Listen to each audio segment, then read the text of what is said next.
Lisbee, hi, and welcome to Good Companions Records. It's Thank fantastic to have you here. Cheers. Thank you. So Drive Down was safe and happy and well. You're Yes. here, and that's wonderful. So Lisbee Stainton, the voice of an angel. My first question is, what does it feel like to know that you have that voice that you can sing so incredibly beautifully? Oh wow! Well, thank you for a start. You're very welcome. Do you know what? I'm a bit of a bit of a self-confessed control freak, and I think part of what drives me to do what I do is a certain level of unsatisfaction that drives me on to the next thing. So I work very hard. I train my voice a lot, and I have a vocal coach who I work with and that kind of thing. So for me, a great gig is if I've resonated properly and all that kind of thing. So often because you're so inside the thing, you forget.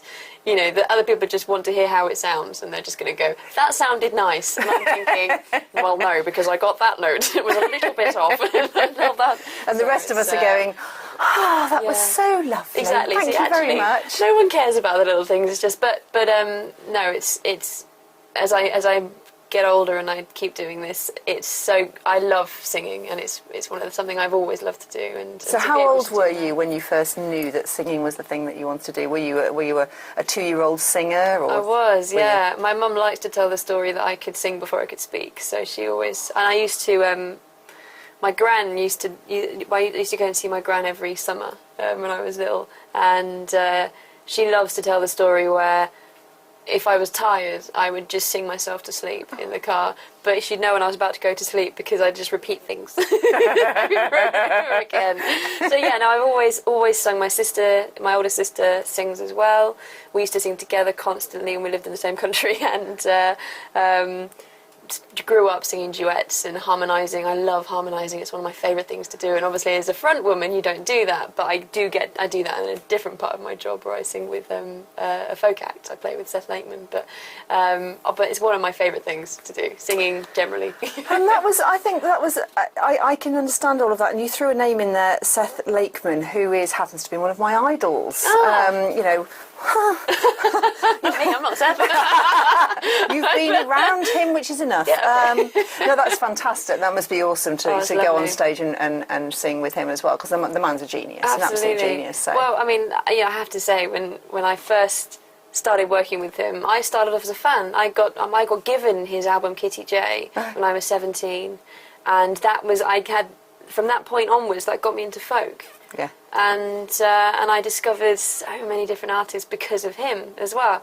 And then I got the call in 2012, beginning of 2012, from my agent saying, tour of Germany, supporting Seth Lakeman, are you interested? And I kind of... Let me think for just a nano fell off my chair, basically, yeah. You're all right then? Yeah, not so bad. Yeah, that's totally fine. Let's try to remain, cool and collected. And then I got another email from Seth, who had never met me and had never heard me sing live or anything, and he just said in his email, great to have you on board, do you want to sing some backing vocals on a couple of tracks?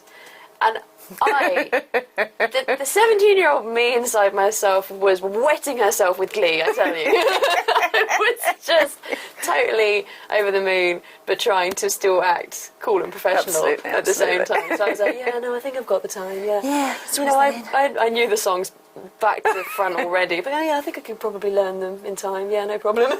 Just do them like that anyway.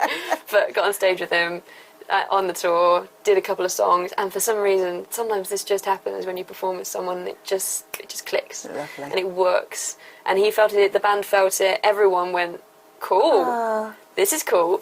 So at the end of the tour, he asked me to basically special guest, and then I've gently infiltrated the band. I'm now a member. So it's good fun.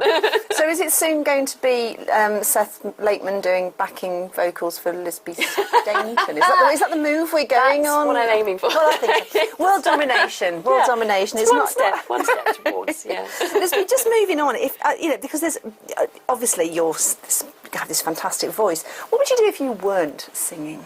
Can you imagine a job? Time's no effort and money is no object. What would you do if you could do anything at all and it wasn't singing? It wasn't anything to do with music. Nothing to do with music. Do you know what? I wanted to be a zookeeper when I was 14. And I thought, I think I could do that. Or, think you could do you know too. what? I think I'd be teaching. Really? Realistically, I think I'd be teaching. So zookeeping or teaching? Yes, Fantastic. two very similar. Absolutely, they're vocations. right on the same model. I've seen that. Yeah. Talking of which, do you have any pets? I do. What do you have? 2 cats and a dog. Oh, really? And Yeah. what do they do? Do they come on tour?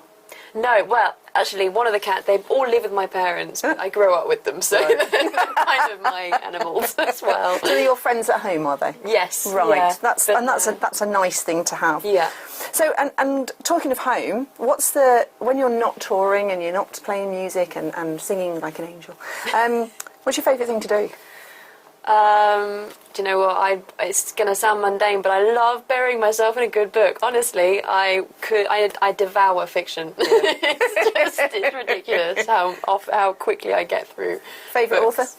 Oh, I can't. Oh, okay. Probably, Danica Bowden, I love. Okay.